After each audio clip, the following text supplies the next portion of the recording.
Bueno, buenas tardes, bienvenidos a mi Espera que seminario. te presento. Perdón, Bueno, espera que te presento. dale. Buenas tardes a todos, ¿cómo están? Tenemos hoy un seminario de Matías, bajo la dirección de la doctora Mercedes Gómez, titulado Exoplanetas en estrellas binarias, características poblacionales. Si quieren hacer preguntas, bueno, vayan indicándolo por el chat y al final de la charla podemos retomar las preguntas. El tribunal evaluador va a ser la directora Mercedes Gómez, el doctor Manuel Marchán y yo, porque es un seminario de licenciatura. Bueno, adelante Matías, gracias. Bueno, gracias Marcelo. Bienvenidos, buenas tardes, gracias por asistir. Como mencionó Marcelo, mi nombre es Matías y hoy voy a estar presentando mi segundo seminario de licenciatura, en el cual vamos a estar explicando o describiendo el trabajo que realizamos en el campo de exoplanetas en estrellas binarias, campo que fue ampliamente descrito en mi primer seminario de licenciatura, pero para merced de los olvidadizos vamos a repetir algunos puntos esenciales. Empezando con un breve resumen histórico, porque el campo de exoplanetas en realidad es relativamente joven en el espectro de la astronomía, con el primer exoplaneta detectado en 1992 por Wolfson y Frail alrededor de un pulsar. Y en 1995 es que se detectó el primer exoplaneta en estrella de secuencia principal, en un trabajo pionero por Mayor y Cuelos, que asentó las técnicas y métodos que se siguen utilizando hasta hoy en día. Y que en el lapso entre mi primer y segundo seminario, que los mencioné también, dicho trabajo, debido a dicho trabajo, le fueron galardonados con un premio Nobel. En estos 25 años de estudio del trabajo de Mayor y Cuelos, se desarrollaron muchísimos métodos para detectar exoplanetas, entre los cuales dos reinan como los más prolíficos, que son los métodos de velocidad radial y tránsitos planetarios. El primero se basa en que, dado un sistema de estrella más planeta, la estrella no está quieta, sino que ambos cuerpos se mueven alrededor del centro de masa. Nosotros podemos medir la componente radial del movimiento estelar al medir el corrimiento de las líneas espectrales al azul o al rojo debido al efecto Doppler. Y así podemos estimar los parámetros planetarios. El segundo método es el de tránsitos, el cual se basa en medir esas caídas de brillo que ocurren debido a que el planeta se pone enfrente de la estrella. Y este método reina como el más prolífico hasta el día de la fecha. Con estas dos herramientas, el ritmo de detección exoplanetaria ha ido creciendo aceleradamente. Como podemos ver en este gráfico, con dos grandes contribuciones en 2014 y en 2016 por el telescopio espacial Kepler. Por lejos la misión más fructífera en detecciones de exoplanetas.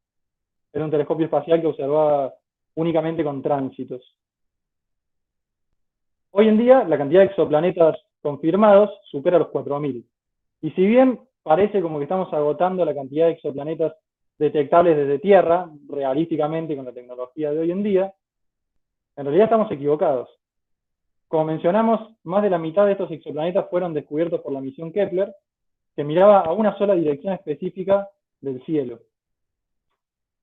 Para ilustrarlo, mostramos esta imagen, que esto está sacado de una herramienta de la página de exoplanetas de la NASA, y cada punto de color representa una estrella a la cual se le ha detectado un planeta.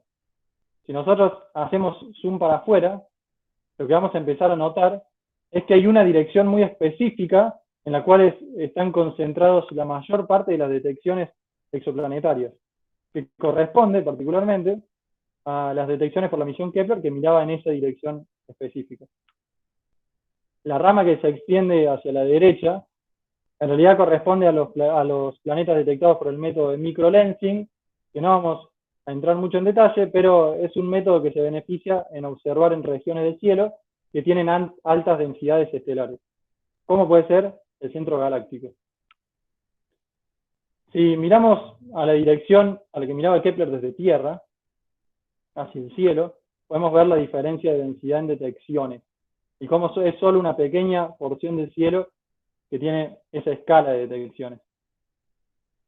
Entonces, por supuesto que no, todavía no agotamos los exoplanetas que son descubiertos, pueden ser detectables con la tecnología de la fecha desde Tierra. la mayor parte de ellos fueron detectados por Kepler con tecnología de hace 10 años, mirando a esa porción del cielo. De hecho, en este momento está en funcionamiento la misión TESS, que se espera que encuentre 20.000 exoplanetas, también observando tránsitos en estrellas alrededor del Sol. Y la lista de telescopios espaciales que van a lanzarse en el futuro cercano, que tienen objetivos exoplanetarios, está repleta, con telescopios como el James Webb, el WFIRST, LUVOIR y muchos más. Yendo aún más lejos, hay estudios, como el de Kazan y colaboradores de 2012, que estiman que debe haber al menos un planeta por estrella en la Vía Láctea, lo cual implica cientos de miles de millones de exoplanetas en nuestra galaxia nomás. Por lo que sabemos que este número de 4.000 detecciones al día de la fecha implica que el campo aún está en su infancia. De estas 4.000 detecciones, una pequeña subpoblación de ellos corresponde a los exoplanetas en sistemas estelares múltiples. Hoy en día no existe un conteo oficial de cuántos son, debido a que el proceso de catalogación no es ni sistemático ni automático. Además, los catálogos más citados, como es la Enciclopedia de Planetas Extrasolares, no presentan información al respecto. Pero sabemos que los números rondan alrededor de los 180, lo cual constituye cerca de un 5% de los exoplanetas totales confirmados. La gran mayoría de este 5% son, en realidad, exoplanetas en sistemas estelares específicamente binarios. Surge una pregunta de por qué este número es tan escaso. No es que la población de exoplanetas en binarias sea naturalmente escasa, sino que el número es bajo por algunas razones. Una de ellas son los preconceptos teóricos que se tenían en el inicio del campo exoplanetario. Las ideas y las teorías de formación estelar no favorecían la formación de planetas en estos sistemas. En pocas palabras, la idea era que de la nube de gas y polvo, de la cual se va a formar un sistema, esta nube tiene una cantidad de momento angular inicial fija, que se va a repartir entre la estrella, entre el planeta, y en un disco circunestelar en un sistema simple. Pero en un sistema binario no hay suficiente de este momento angular inicial para dar un planeta, dado que se va a repartir entre dos estrellas y un disco circunbinario. Hoy en día sabemos que estas ideas son erróneas. De hecho, en un sistema binario cada estrella puede incluso formarse de su propia nube separada. Otra razón tiene que ver con un sesgo observacional, y es que el método de velocidades radiales, que fue el más eficiente hasta la llegada del telescopio Kepler, no favorece la detección en binarios. Básicamente porque no siempre se pueden resolver las dos estrellas espectroscópicamente. Entonces, debido a que los preconceptos de formación estelar no favorecían la formación de planetas en estrellas binarias, y debido a las complicaciones observacionales con el método de velocidades radiales, las estrellas de orden mayor, los sistemas de orden mayor, eran deliberadamente eliminados de las listas de objetivos de las campañas de observación. Pero la historia no termina allí. Hay otra razón, y es que detectar una segunda componente estelar no es siempre trivial. De hecho, ha ocurrido con muchos sistemas que al momento de detección planetaria no se conocía la binariedad del sistema. Y no fue hasta años después que otras campañas de observación subsecuentemente descubrieron una compañera estelar escondida. Por lo que se espera que una porción de lo que hoy se conoce como sistemas simples sean en realidad sistemas binarios con esta compañera estelar no detectada. Y para aliviar tal problema, en realidad existen varios surveys de óptica adaptativa buscando compañeras estelares en los sistemas de Kepler ya conocidos, de los cuales surgen algunos trabajos como los que se ven en pantalla. Uno de estos surveys es, por ejemplo, el ROBO AO-COI Survey. AO son las siglas en inglés de óptica adaptativa, y como se ve en la imagen, este survey toma imágenes de cada candidato planetario de Kepler. Por lo tanto, sabemos que los exoplanetas en sistemas binarios tienen que ser más comunes de lo que las observaciones hoy en día indican. Y esta es una de las motivaciones que nos lleva a trabajar en este campo, y es que cerca de la mitad de los exoplanetas podrían estar en sistemas binarios, si tenemos en cuenta que se estima un planeta por estrella, al menos, y que otros estudios como el de Ragavan, de 2010, estima que el 44% de los sistemas en la galaxia podrían ser binarios. Otra razón es que los exoplanetas en sistemas binarios, bueno, en realidad estos sistemas ofrecen arquitecturas únicas que podrían manifestarse en parámetros distintos, dignos de un estudio dedicado. Y además son buenos laboratorios para distribuciones más extremas de parámetros. Es decir, son útiles para estudiar los límites de la estabilidad de un sistema planetario. Por lo tanto, con Mercedes nos decidimos a utilizar la información más actualizada posible para hacer un análisis comparativo entre los sistemas simples y los sistemas binarios. Y también comparar entre sí los distintos tipos de sistemas binarios con planetas. En este punto, cabe describir cuáles son estas configuraciones que se pueden dar en un sistema binario. Y es que, dado un sistema de 2 estrellas, un planeta puede estar en una de dos configuraciones. Puede orbitar una de las 2 estrellas, en lo que se conoce como configuración circunestelar, o puede orbitar el par estelar en configuración circumbinaria. Nosotros utilizamos la nomenclatura de Dvorak, de llamarlos S y P respectivamente. Notemos que en el sistema S hay una jerarquía definida entre las 2 estrellas, dada por la cual que orbita el planeta y la restante, que nosotros vamos a denominar como SA y SB a lo largo del trabajo. Vamos a ver que existen diferencias entre estos sistemas que nosotros vamos a comparar. Pero además vamos a comparar los sistemas S y P con los sistemas simples o uniestelares, que nosotros denominamos con la letra U. Es decir, nosotros vamos a estar hablando de planetas S, o sistemas P, o estrellas U, etc. Entonces, para realizar este estudio, lo que empezamos haciendo es buscando base de datos, de la cual extraer parámetros del sistema, los cuales podrían ser parámetros planetarios, estelares, o parámetros orbitales de la binaria, como sería la separación entre las estrellas. Sorprendentemente, no encontramos una base de datos que tuviera los 3 tipos de parámetros simultáneamente. Quizás la fuente que nos daba el parámetro planetario no decía nada sobre la binaria estelar, y esa otra fuente decía menos datos planetarios que la primera. Entonces la información estaba descentralizada, y la solución era ir sistema por sistema, fuente por fuente, recopilando información sobre cada uno, en una tabla extensa que tenga los 3 tipos de parámetros, que tenga errores sobre cada uno, y que tenga la fuente de cada uno. No se preocupen si no llegan a leer lo que dice la tabla. La idea es nada más ilustrar lo extensiva y laboriosa que fue. Por esta tabla, mientras la confeccionábamos, teníamos en cuenta algunas desventajas que traía. Y es que con cerca de 200 planetas en sistemas binarios, sabíamos que completarla iba a demandar muchísimo tiempo. Segundo, el hecho de que estemos tomando datos de distintas fuentes implica que su escrutinio sea más complicado y dudoso. Solía ocurrir que quizás la base de datos que me daba el parámetro planetario asumía que tal estrella era de cierto tipo espectral, distinto al tipo espectral que asumía la base de datos que me daba el parámetro binario, por ejemplo.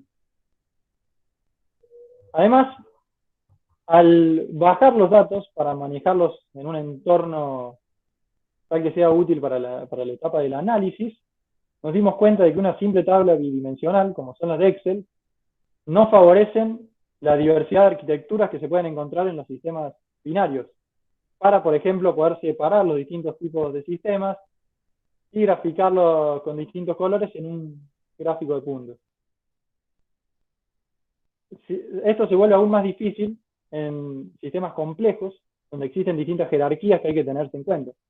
Por ejemplo, un sistema cuádruple podría estar conformado por 2 subbinarias, y las distancias entre esas subbinarias, o entre las estrellas dentro de esas subbinarias, debería ser comprendida. La complejidad es aún mayor si tenemos en cuenta que este sistema puede tener un número arbitrario de planetas, que no solo pueden orbitar cada una de las 4 estrellas en configuración S, sino que podrían orbitar cualquiera de las subbinarias en configuración P. Por lo tanto, usar una tabla, y la tabla que estábamos confeccionando tenía estas desventajas que nosotros, eran desesperanzadoras, y fue en esta desilusión que, buscando alguna alternativa, encontramos una solución. Y es que aquel catálogo que cité hace un par de diapositivas, el Open Exoplanet Catalog, que en su interfaz, o sea, en la base de datos principal, no presentaba todos los tipos de parámetros, encontramos que tiene su base de datos en GitHub, a la cual uno puede acceder directamente para trabajar con los datos, bueno, de forma directa. Y lo interesante es que aquí sí presenta los 3 tipos de parámetros que buscábamos. Y no solo eso, sino que encontramos que presenta los datos en un formato que puede sencillamente describir cualquier arquitectura que pueda presentar un sistema planetario. Antes de continuar, quiero describirles un poco cuál es el formato que utilizan, porque la verdad que es muy útil. Como mencionamos, no utilizan simples tablas tridimensionales, como serían las de Excel, sino que ellos trabajan con archivos XML, uno por sistema. Los archivos XML son, bueno, se usan mucho para diseño de páginas web.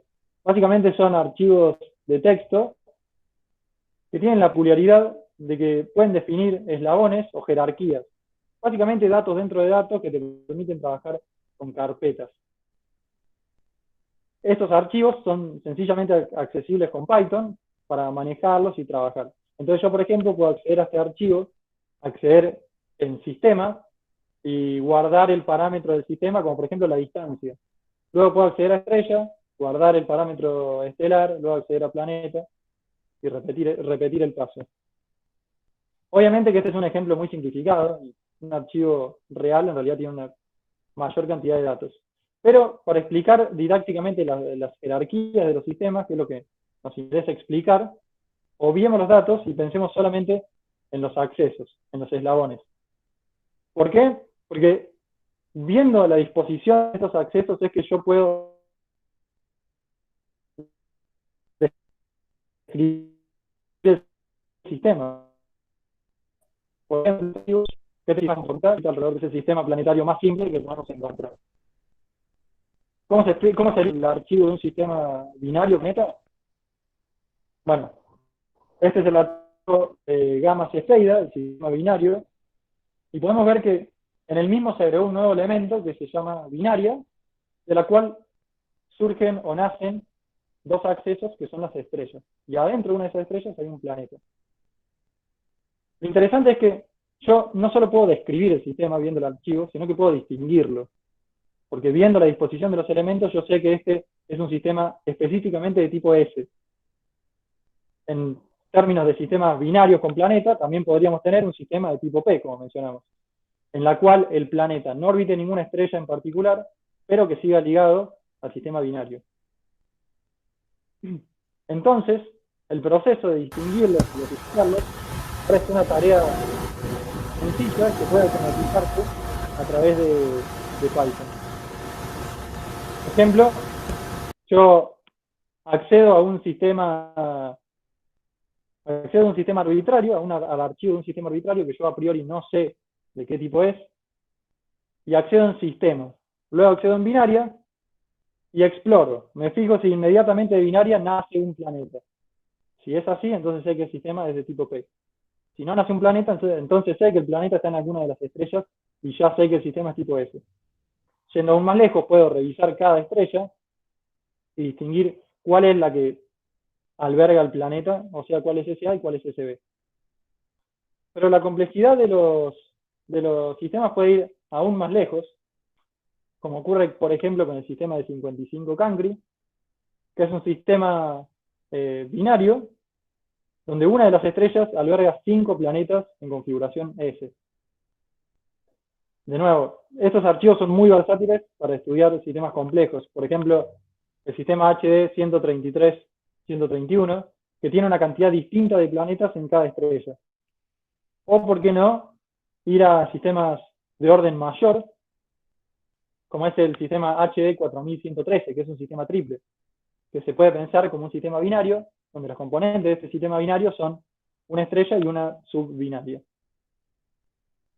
Pero la complejidad, de nuevo, puede ir aún más lejos para describir sistemas, por ejemplo, cuádruples, como es el sistema de 30 ARI, que también se puede pensar como un sistema binario con 2 subbinarias como componentes. Antes de seguir, vale hacer algún comentario sobre estos sistemas múltiples no binarios. Y es que, si bien nuestro estudio se basa en exoplanetas en sistemas específicamente binarios, debido a las magnitudes de distancia que tienen estos sistemas, consideramos que un entorno astrofísico similar puede darse en tales subbinarias. tal que podamos considerar a estas subbinarias como sistemas binarios aislados. Aún así, consideramos que el estudio de exoplanetas en sistemas múltiples no binarios merece un estudio particular, dedicado, pero los números todavía no están ahí, siendo solamente 7 los planetas en este tipo de sistemas en configuración S, y siendo 5 los planetas en este tipo de sistemas pero en configuración P. Teniendo en cuenta estos números, y contrastándolo con los casi 200 planetas en sistemas binarios que tenemos, sabemos que incluso en el caso que esta aproximación sea errónea, no debería pesar significativamente sobre nuestros resultados. Un último comentario sobre la base de catálogo que utilizamos, y es que avanzado nuestro trabajo, comencé a tener comunicaciones con el autor del catálogo, Hanno Rein, debido a dudas técnicas sobre el manejo del catálogo. Y fue en estas comunicaciones que él me advirtió personalmente que hace desde 2018 que el catálogo dejó de ser una prioridad para él y no le suele dar el tiempo que solía darle. Nosotros, ante la desesperación de que el catálogo que veníamos utilizando, que al mismo tiempo era el más versátil para nuestro trabajo, en desesperación de que estuviese desactualizado, investigamos y encontramos que en realidad siguen algunas pocas personas trabajando activamente en el catálogo. Aún así, buscamos y agregamos a nuestra muestra 22 planetas que hasta el mes de abril de este año aún no estaban en el mismo. Subiendo nuestra muestra de 186 planetas en binarios a 208. Bueno, en mi primer seminario, para los que se acuerdan, mostramos algunos histogramas preliminares sobre parámetros estelares. Para esta presentación nos propusimos a buscar correlaciones, contrastar pares de parámetros, explorar estructuras y analizar aquellas distribuciones de puntos. Para ello, buscamos toda la información que nos podía proveer el catálogo y la resumimos en 3 columnas de parámetros planetarios, estelares y binarios.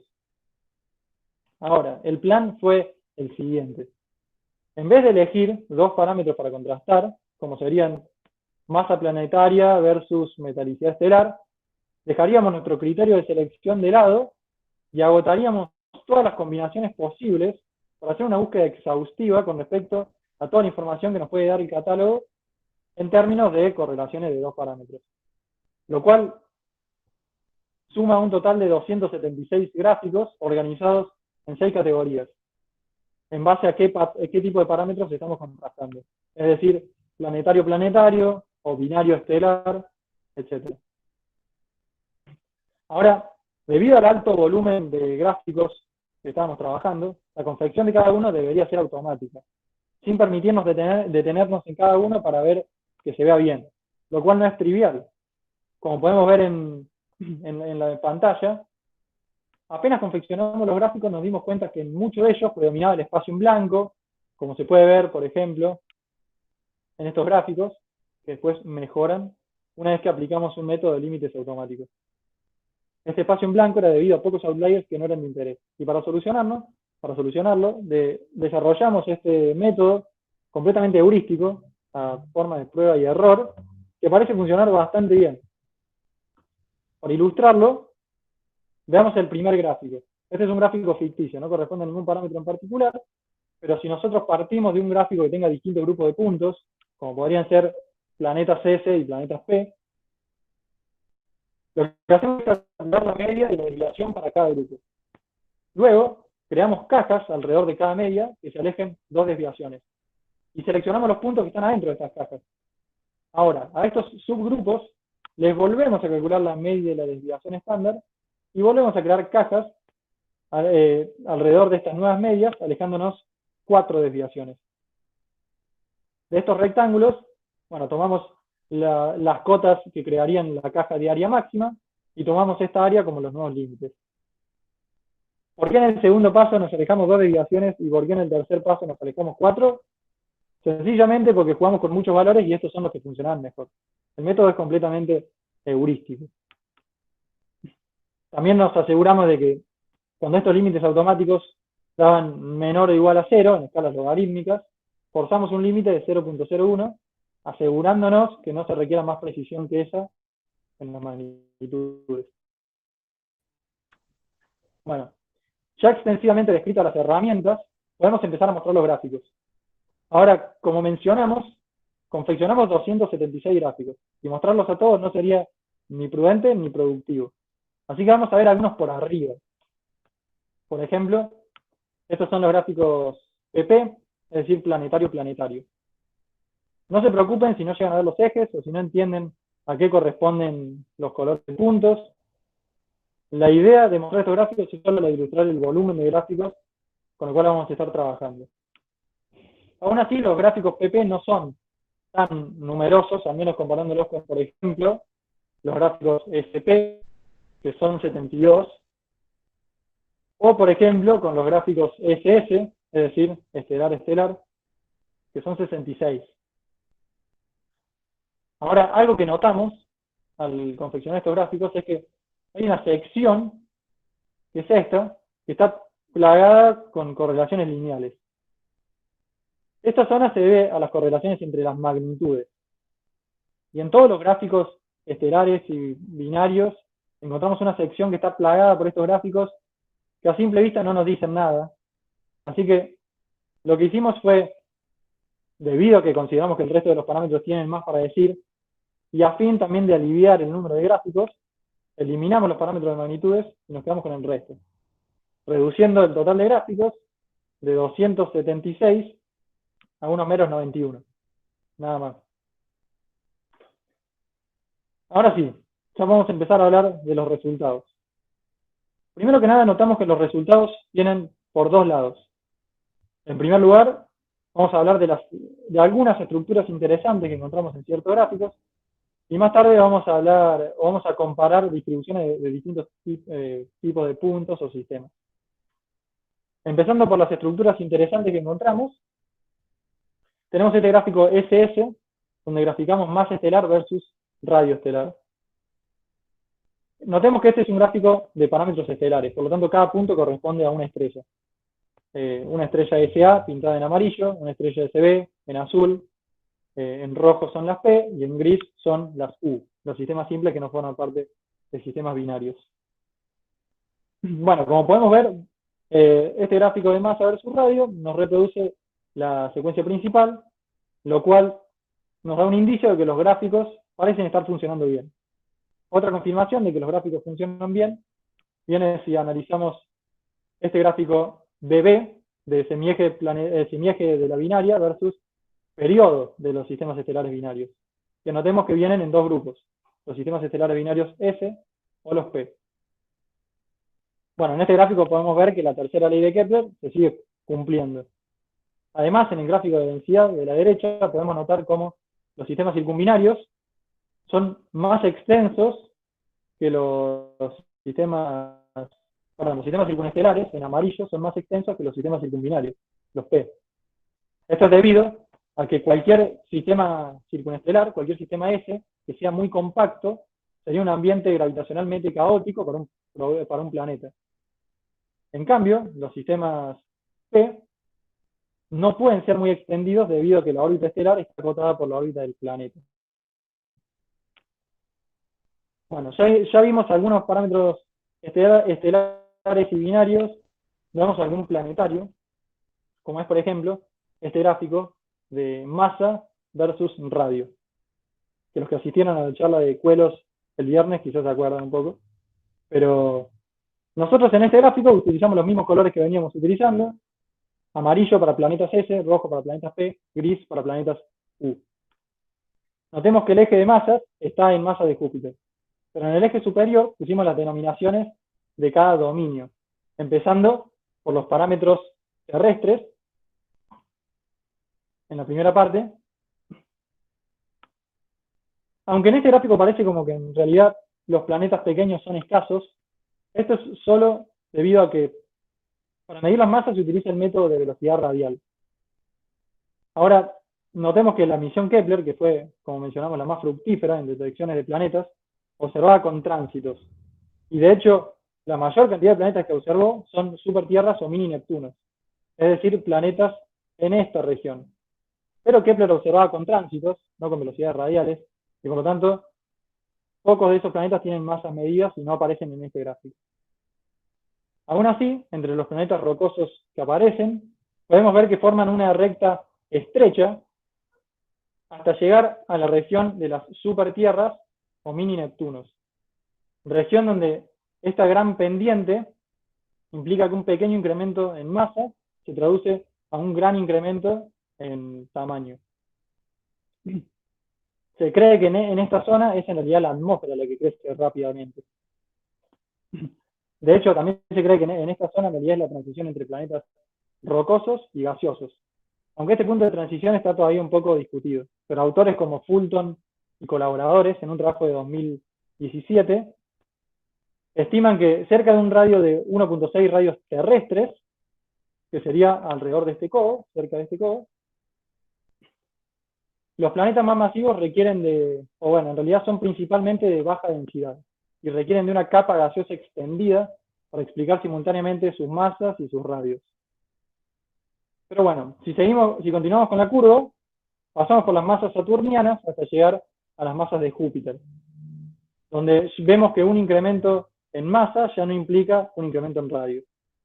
También podemos notar en esa zona el sesgo observacional hacia planetas masivos, debido a la cantidad de puntos que hay en esa región. Bueno, otro gráfico interesante planetario que encontramos se ve en temperatura versus semieje, donde se corrobora nuestra intuición. Los planetas más cercanos tienen temperaturas de equilibrio mayores que los planetas más lejanos. Nosotros tuvimos la sospecha de que estos planetas cercanos y calientes, esta aparente acumulación que parecíamos notar, se debía en realidad a los hot Júpiter. Y para probarlo, separamos los puntos por radio, como se puede ver en los gráficos de la derecha, donde en el gráfico de arriba podemos ver los puntos que tienen radios planetarios mayores a un radio de Júpiter, los planetas más grandes. Y podemos ver que efectivamente estos planetas gigantes se acumulan en zonas cercanas y calientes. En el gráfico de abajo podemos ver que los planetas menores se distribuyen más uniformemente sobre la diagonal. Ahora, otro efecto que notamos en este gráfico es que para los sistemas S, para los puntos amarillos, parecen predominar los hot Júpiter, mientras que los puntos grises parecen tener una distribución más uniforme a lo largo de esa curva. Para probar eso, contamos los planetas de cada grupo con semieje menor a 0.1 unidad astronómica, la cual es la condición en semiejes para hot Júpiter, dada o al menos definida por Bond y colaboradores en un trabajo bastante reciente. Y lo que pudimos ver es que estos planetas cercanos parecen conformar 2/3 de los planetas S, la gran mayoría, mientras que los planetas U, si bien siguen siendo numerosos, son más del 50%, presentan una diferencia importante en proporción con los planetas S.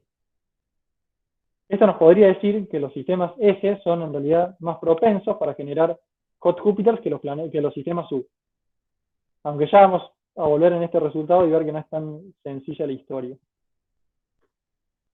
Bueno, por último, un gráfico que también nos llamó la atención en base a sus estructuras fue este gráfico de masa versus semieje. Porque lo que notamos acá a priori es una estructura de 3 nodos, que se hace más visible, más aparente, si hacemos gráficos de densidad. Para explicar estas estructuras busqué un montón de papers, y si bien no encontré uno que explicara las 3 enteras, revisando muchos referentes del área, como Marcy, Fisher, Mayor, Borucki, entre otros, recopilé muchos efectos que están jugando al mismo tiempo en este gráfico, que voy a intentar resumirles brevemente.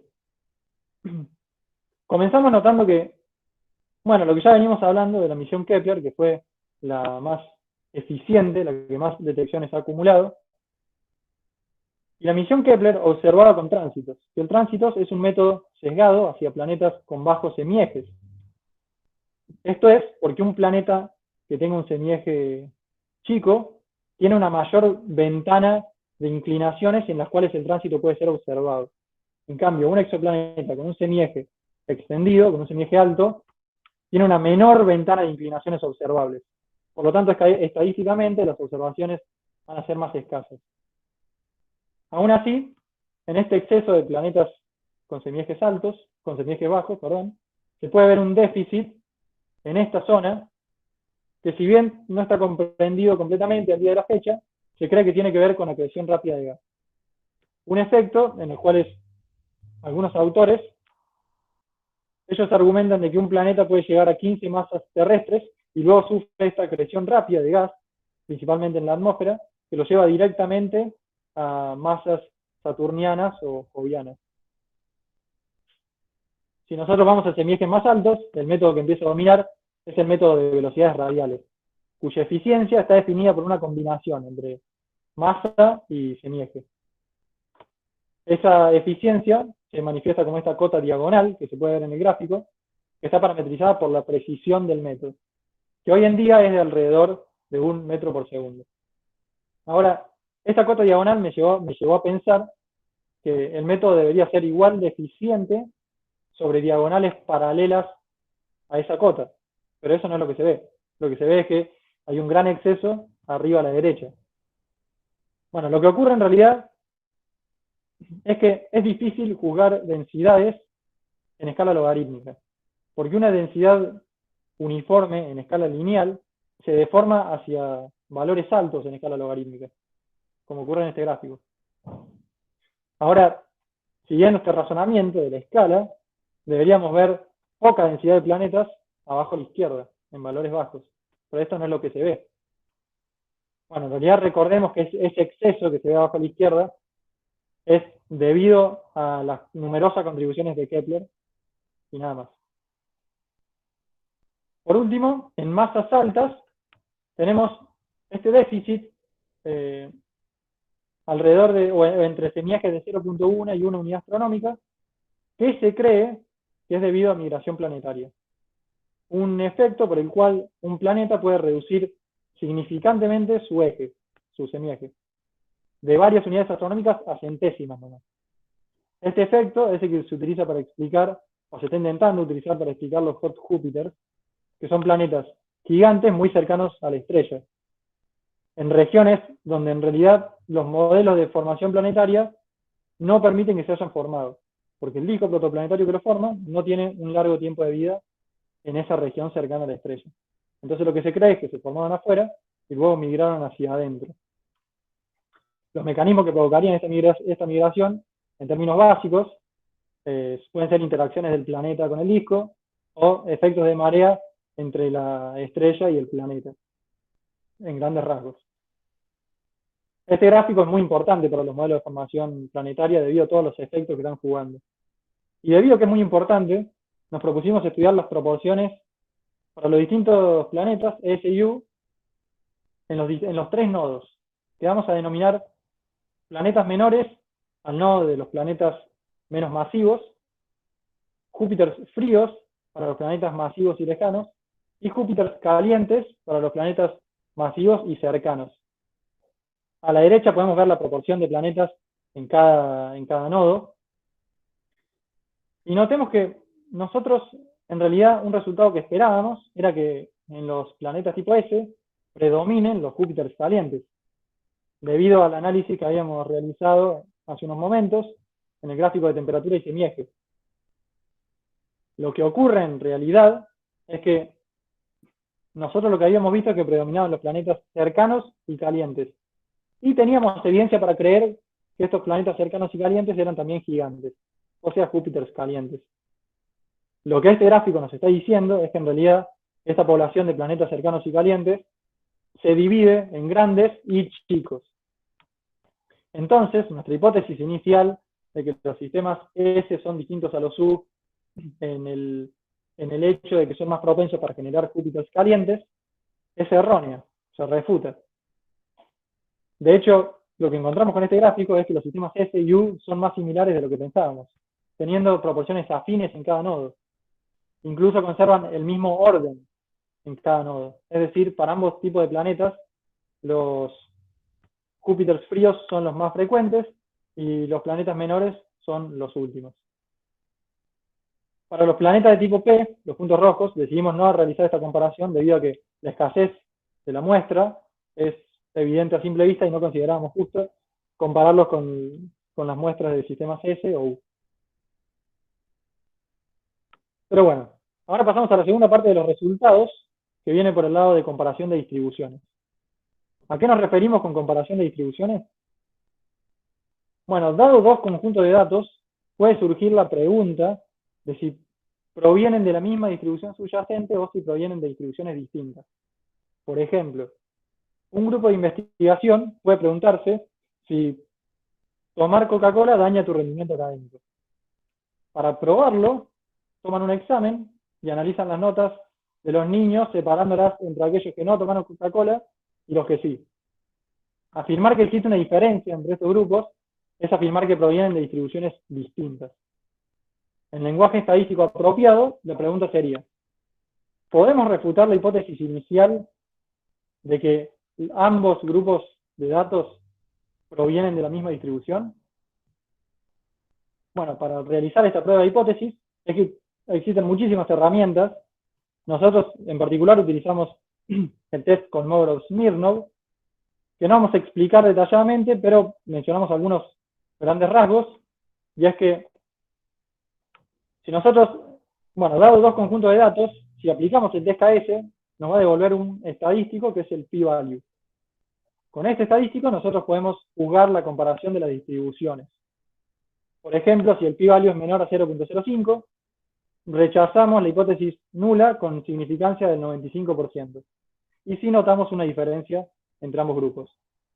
Si el p-value es mayor a 0.05, fallamos en refutar la hipótesis inicial, y por lo tanto, las dos distribuciones son consistentes con una sola única distribución. En el caso de los niños que toman Coca-Cola, si aplicamos el test KS, el p-value nos da 0.89, mayor a 0.05, y por lo tanto los dos conjuntos de datos pueden ser consistentes con una única distribución. Para el caso de los exoplanetas, una tendencia que seguíamos notando era esta de que los puntos amarillos caían sobre los grises, tanto para parámetros planetarios como estelares. Y cuando nos referimos a parámetros estelares, nos estamos refiriéndonos a la componente SA.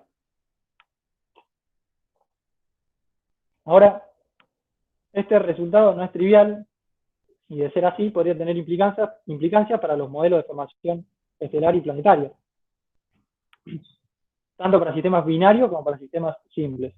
Y es para afirmar o refutar esta similitud que utilizamos el test KS de la siguiente manera. Este es un gráfico ficticio, de ejemplo, y no corresponde a ningún parámetro en particular. Pero podemos ver cómo los puntos amarillos caen sobre los grises. Entonces nosotros queremos cuantificar este parentesco, y para cuantificarlo, aplicamos el test KS en cada eje. Y de repente podemos ver que obtenemos dos p-values mayores a 0.05. Entonces, las dos muestras son consistentes con una única distribución. Idealmente, nosotros estaríamos utilizando una versión del test KS bidimensional. Es decir, una que nosotros le entregamos los 4 histogramas y nos entrega un solo p-value total. Bueno, este test existe, desarrollado por Fasano y Franceschini en el 87. El código incluso está escrito para C, en el Numerical Recipes, y hasta encontramos una implementación para Python de un astrónomo chino, con la cual jugamos o probamos, por ejemplo, con este ejemplo, que nos devolvió un p-value de 0.46. O sea, la probamos con resultados positivos. Aún así nos restringimos en ir aún más lejos, porque encontramos fuentes que afirman que el test KS no puede ser aplicado en dos o más dimensiones, como argumentan estos autores en el portal de Astroestadística y Astroinformática, en un detalle estadístico que no vamos a entrar en este seminario. Pero entonces optamos por no utilizar este método, y perderlo fue un mal necesario debido a que incluso nos devolvía los resultados que esperamos encontrar en muchos de los gráficos que probamos. Pero aún así, para ser más prudentes, optamos por utilizar la versión unidimensional del test KS como describimos en primer lugar. ¿Cómo aplicamos esto en los gráficos confeccionados? Bueno, por ejemplo, este es un gráfico PP de radio versus semieje. Los colores siguen siendo los mismos que estábamos utilizando. Amarillo para S, rojo para P, gris para U.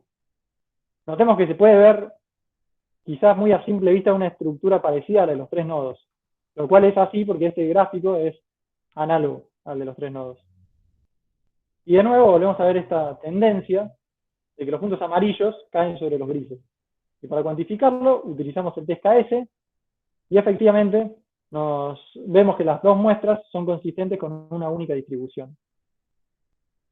Con respecto a los puntos rojos, de nuevo, debido a que la muestra es escasa, decidimos no aplicar el test KS, pero reportamos indicios de una diferencia incipiente de esta población, que se puede ver en el gráfico de puntos, que cae en una región donde no hay ningún punto amarillo y donde hay una muy baja densidad de puntos grises, resultado que también se traduce a los histogramas, que se pueden ver, bueno, en los histogramas marginales, donde sus picos y sus medianas, graficadas como barras brillantes, caen en los mínimos de las demás distribuciones. Estos resultados se reiteran en otros gráficos PP, como lo es el de masa versus radio, que ya hemos visto hace unos momentos, donde, de nuevo, los planetas S son análogos a los U, como dice el test KS, y los puntos rojos vuelven a ser escasos, no aplicamos el test KS, pero vemos que se ubican en una región de baja densidad, y que también se traduce a los histogramas. Si pasamos a parámetros estelares, gráficos SS, como este gráfico de radio versus temperatura estelar, notemos que los colores son los mismos. Los azules en este caso, por si no recuerdan, corresponden a las componentes SB de los sistemas S. Y en este gráfico también notamos esta tendencia de que los puntos amarillos caían sobre los grises. Pero nos sorprendimos cuando al aplicar el test KS, vemos que el p-value correspondiente a las temperaturas en realidad da menor a 0.05. Esta discrepancia nos sorprendió debido a que a priori esperamos otro resultado. Y para indagar en esta discrepancia, graficamos la función acumulativa, como se puede ver a la derecha. Recordemos que la función acumulativa es aquella que a cierta temperatura nos dice cuántas observaciones tenemos con temperatura menor. Estas funciones están normalizadas en particular. Y en estas curvas podemos ver ya unos pequeños excesos en comparación con los U de estrellas SA con temperaturas subsolares, temperaturas de cerca de 3000 o 4000 Kelvin, que corresponderían a esta última cola de la secuencia principal en el gráfico de la izquierda. También podemos ver un pequeño déficit de estrellas SA con temperaturas ligeramente encima de los 6000 Kelvin, como se ve en la curva. Por lo tanto, todavía, la evidencia estadística cuestiona una semejanza entre estrellas S y U. Pero nosotros creemos que este puede ser un resultado sesgado, quizás debido a pocas muestras SA o a pocas observaciones SA, ya que creemos que existen argumentos para creer que deberían ser semejantes.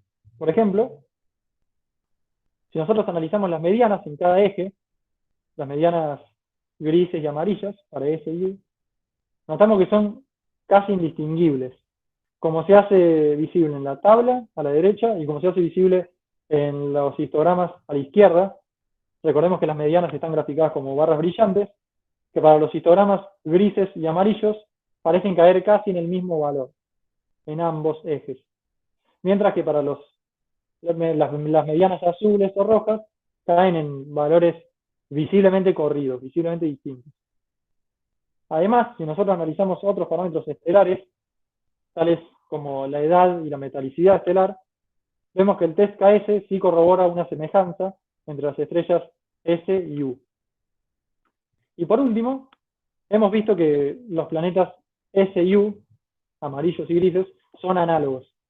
Y consideraríamos contradictorios si sus estrellas, cuyo rol es fundamental en el proceso de formación planetaria, fuesen ampliamente distintas. Así que, por lo tanto, si bien la evidencia estadística aún no está ahí, reportamos indicios de una semejanza entre estrellas S y U. SAU. Bueno, ya vimos parámetros planetarios y estelares.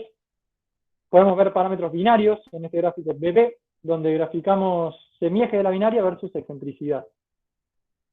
Y es interesante cómo los grupos de puntos, los distintos tipos de sistemas estelares binarios, están tan separados en el espacio de parámetros. Podemos ver que los sistemas S son principalmente extensos, con excentricidades algo altas, mientras que los sistemas P están acotados con una distribución casi uniforme de excentricidades. Entonces reportamos la diferencia entre estos tipos de sistemas por el lado de la binaria.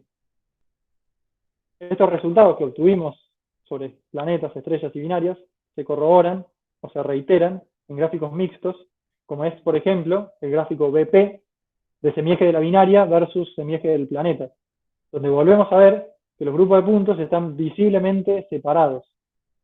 Podemos ver incluso que ese grupo de puntos cae hasta en el mínimo del eje Y de los puntos amarillos. Esto te habla de la evidente diferencia en las naturalezas de los tipos S y P.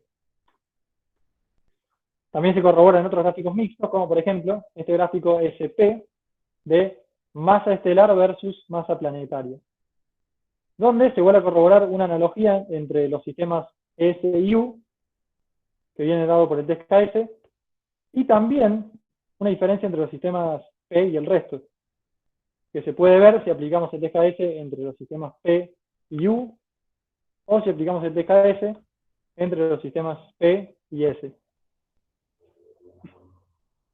Entonces, finalmente vamos a hacer un resumen de estos resultados. Particularmente referido a planetas, hemos estudiado gráficos de semieje y radio, masa y radio, y la estructura trinodal de masa versus semieje, y hemos notado una semejanza entre planetas S y planetas U. Esta semejanza no es trivial, y podría estar diciéndonos que los distintos entornos astrofísicos que se dan en sistemas S y U son en realidad indistintos para los distintos procesos de formación planetaria, lo cual podría condicionar los modelos. Un resultado menos riguroso, debido a la escasez de la muestra, han sido incipientes diferencias entre planetas P por un lado y S y U por el otro. Esperamos que en los próximos años las observaciones de esta población suban para poder realizar un análisis riguroso. Por otro lado, analizamos las estrellas, donde vimos que la evidencia estadística cuestionaba una semejanza entre estrella S y U en el gráfico de radio versus temperatura. Pero presentamos algunos argumentos, como los que se ven en pantalla, para creer que en realidad este tiene un resultado sesgado, debido quizás a pocas muestras. Y por último, hemos analizado gráficos y parámetros de los sistemas estelares binarios, como el gráfico de semieje versus excentricidad binaria, donde notamos que las acumulaciones de los distintos tipos, que serían P y S, se ven distinguiblemente separadas en el espacio de parámetros. Esto podría permitir predecir una órbita planetaria en un sistema estelar binario al cual aún no se le ha detectado un planeta, solamente a partir de los parámetros orbitales estelares. Bueno, a fin de caracterizar y analizar los exoplanetas en sistemas estelares binarios, hemos estudiado planetas, hemos estudiado estrellas, pero hay en realidad un último actor al cual aún no le hemos prestado especial atención, que son los discos residuales, lo cual nos lleva a nuestro trabajo a futuro. Discos residuales, también conocidos como su más popular término en inglés, debris disk, aunque nosotros no encontramos ninguna traducción directa al español que sea utilizada consistentemente, así que denominamos discos residuales, que son básicamente estructuras análogas al cinturón de Kuiper y al cinturón de asteroides del sistema solar. Básicamente estructuras de polvo y planetesimales que quedan del proceso de formación planetaria. Nosotros tenemos particular interés en ellos porque sabemos que están íntimamente vinculados con los planetas debido al disco protoplanetario, ya que ambos provienen del mismo. Particularmente nos interesa referido a los sistemas binarios. Muchos trabajos, tales como el de Rodríguez y Zuckerman de 2012, estiman que los discos en binarias podrían ser considerables en número, llegando a estimar un 25% de las binarias, o llegando a determinar que un 25% de las binarias poseen discos. ¿Cómo se observan estos discos residuales? Bueno, como mencionamos, los discos están rellenos de polvo que dispersan la luz estelar por un lado y también emiten térmicamente. Tales efectos se manifiestan como un exceso infrarrojo que se puede detectar en distribuciones espectrales de energía, como es el gráfico que se ve a la derecha, que son gráficos de flujo versus longitud de onda. Nuestro plan es partir de una lista de los sistemas binarios con planetas conocidos y buscar excesos infrarrojos en el Virtual Observatory Set Analyzer, o VOSA, para así poder analizar estos excesos en búsqueda de discos residuales y poder indagar sus frecuencias y sus características, referidos a sistemas binarios con planetas, a fin de poder estudiar cuál es el rol fundamental que tienen estos actores en el proceso de formación planetaria. Gracias. Gracias a vos, Matías. Muy lindo seminario. Pasemos a las preguntas. Mariana tenía unas preguntas. Hola, Matías. Ahí podés volver justo a la diapositiva anterior a cuando empezaste a hablar de los resultados, donde mostrabas un montón de gráficos no, mucho más al medio, digamos. Justo los blancos. Que tenías un montón de gráficos y dijiste, bueno, yo me voy a quedar con estos, claro, esos, ¿no? Bueno, ahí, ¿qué pasa? Como, bueno, no se ve, bueno, ahí vos estás graficando propiedades, me imagino, de las diferentes cosas que estás dibujando ahí, pero un poquito más adelante vos decidiste analizar ciertas porque o eran interesantes, y entonces mi pregunta es, o sea, ¿cómo te das cuenta que son interesantes? ¿Por qué desechaste todas otros gráficos? ¿Por qué no los analizaste? O sea, ¿por qué no te parecieron interesantes los otros gráficos, no? Bueno, hay varias preguntas de eso, varias respuestas. Primero, algo que notamos, como vimos todas las correlaciones lineales, vimos que parecen ser todas las magnitudes proporcionales. Por lo tanto, si fuésemos a estudiar magnitudes, podríamos quedarnos directamente con una sola, si es que quisiésemos estudiarlo. Podríamos quizás hacer un estudio más específico entre la diferencia entre las magnitudes, pero llegaría a un detalle que no es la escala del trabajo. Claro, pero por ejemplo, vos en la diapositiva anterior, todas las otras cosas que no tienen correlación, ¿no me están hablando algo de la física del problema? O sea, si algo no tiene correlación, también me está diciendo algo, ¿o no? ¿No es interesante también estudiar eso? Claro, totalmente. Sí, de hecho, en realidad, lo que dejamos fue la parte que no tiene todas las evidentes correlaciones lineales, y sacamos esta parte. Obviamente no la sacamos porque son correlaciones lineales y nada más, sino porque vimos que en realidad se dan debido a que todas las magnitudes son proporcionales. Esta zona es la zona de gráficos de magnitud R versus magnitud H, por ejemplo. Entonces, si nos fuésemos a sacar con alguna magnitud, al menos para la escala de este trabajo, nos quedaríamos nada más con una sola magnitud si es que quisiéramos estudiarlo. Al mismo tiempo, también ocurre que consideramos al menos más, obviamente que el estudio con la magnitud también amerita su propio estudio, pero había un fin que estábamos buscando que era un poco el de aliviar la cantidad de gráficos que teníamos. ¿Y por qué consideramos que la masa, el radio, la temperatura son más importantes para el estudio de la formación estelar o planetaria? Al menos nos parecieron parámetros más intuitivos con los cuales trabajar y más interesantes también para estudiar, honestamente. Claro. Y los planetas son más masivos, más grandes. Así que en realidad es como un popurrí de razones.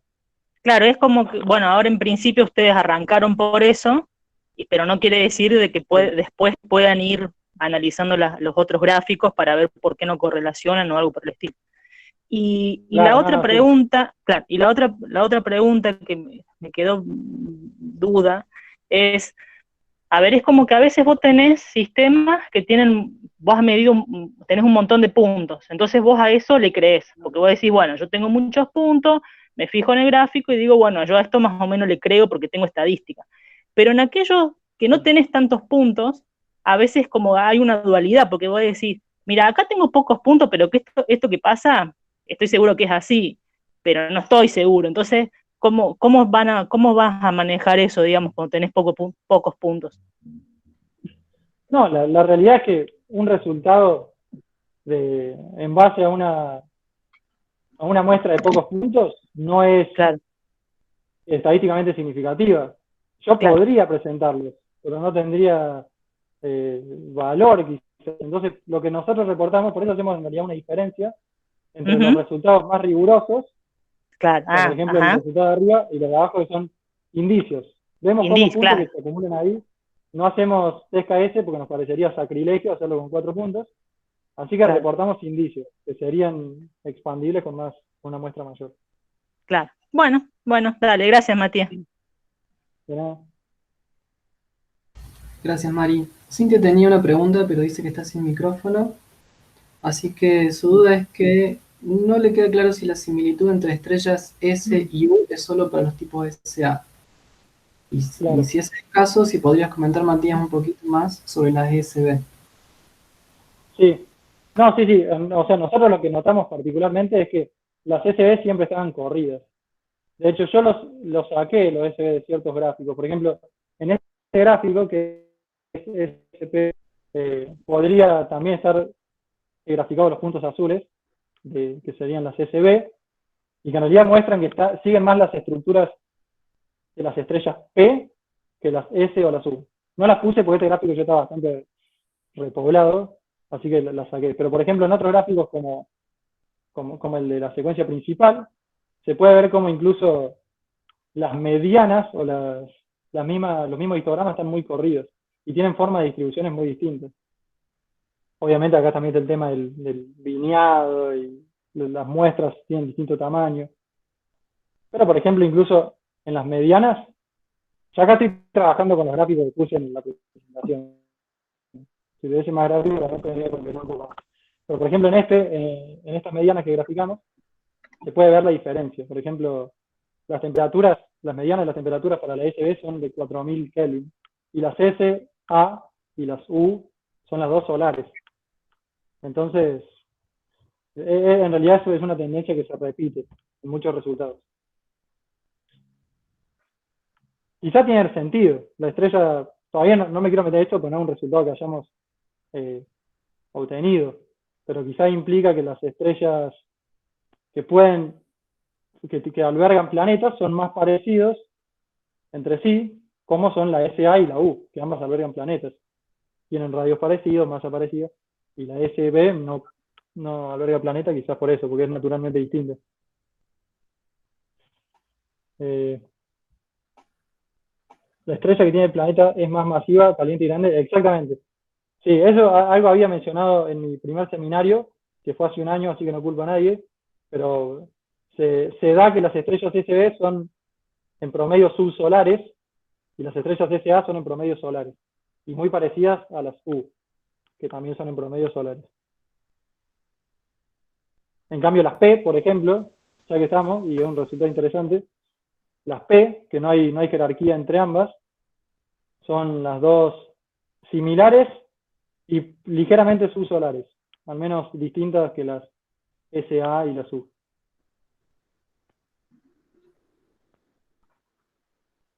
Gracias.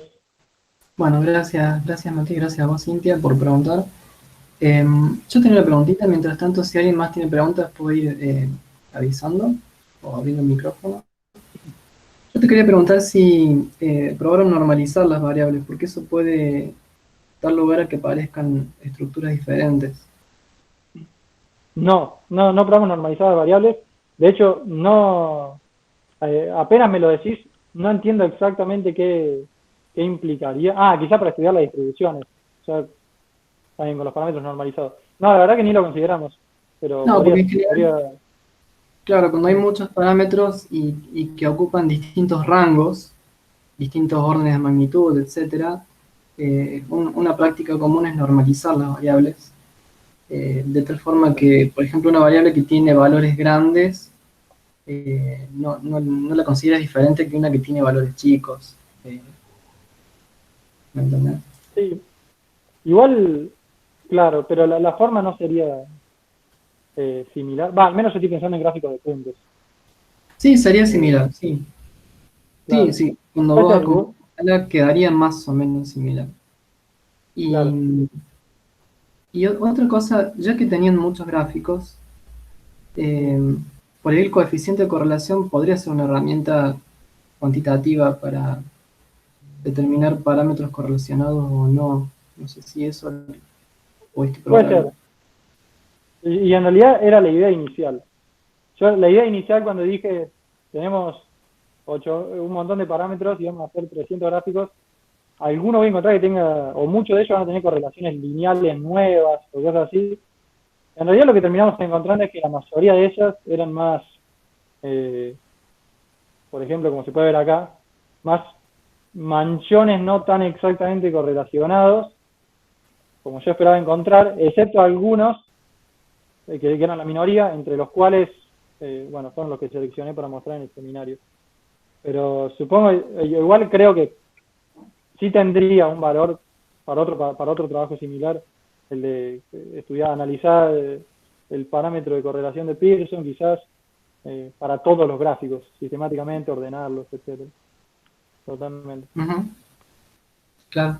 Y la última cosita antes de pasar a preguntas de Manuel y Pablo.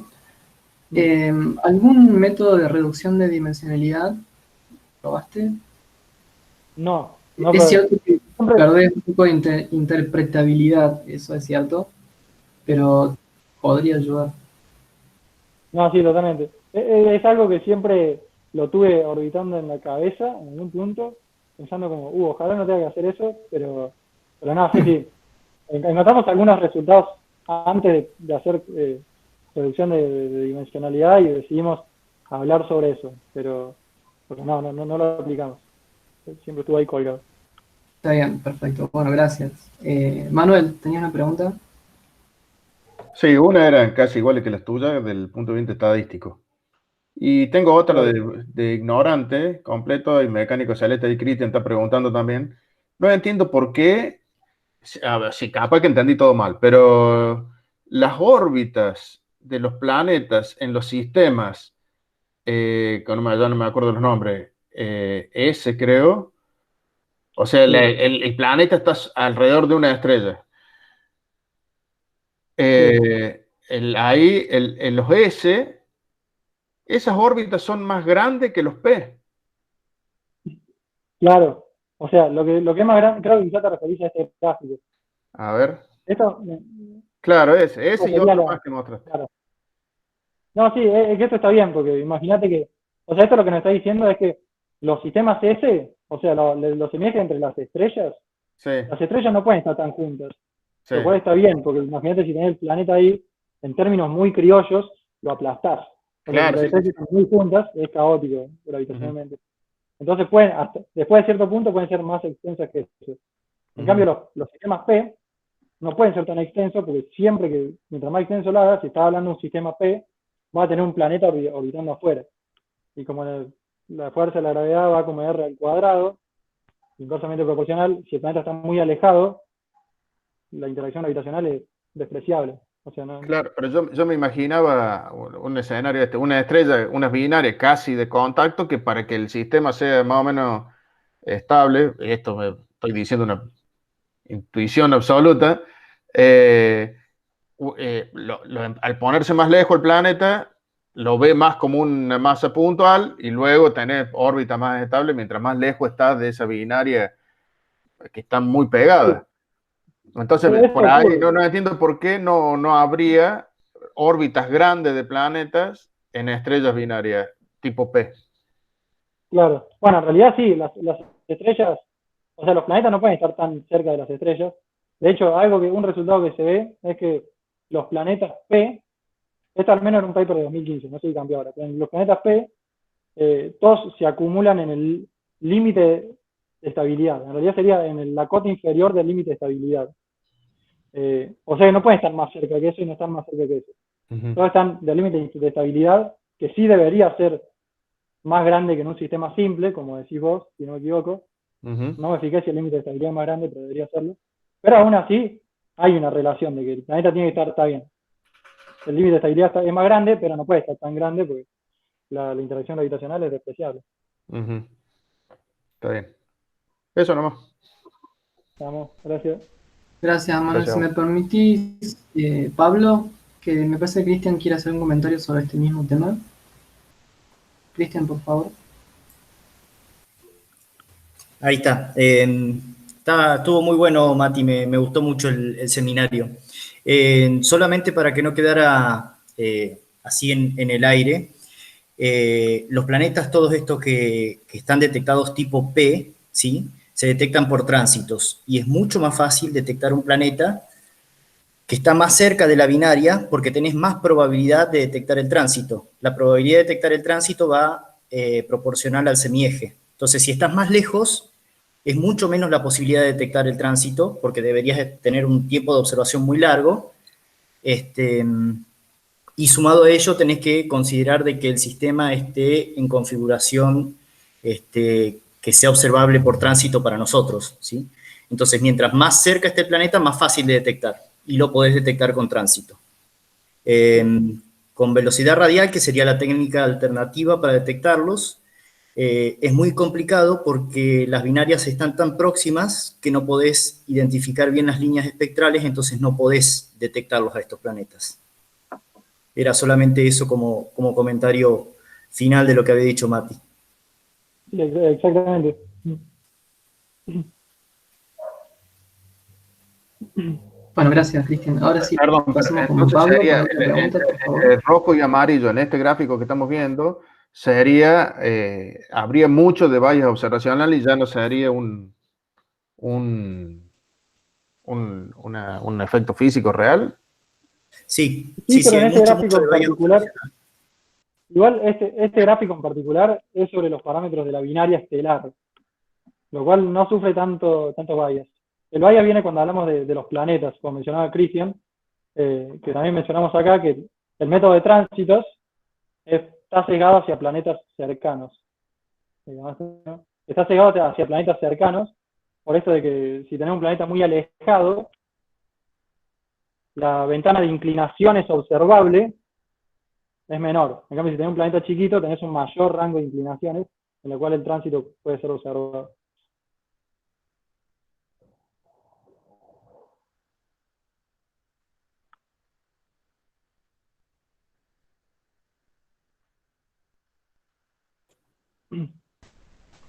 López. Pablo, Mati, si querías hacer una pregunta. sí. Mati, ¿cuál era el resultado ese que no que obtuvieron con el test con el Mogorov, el test KS en 2 dimensiones?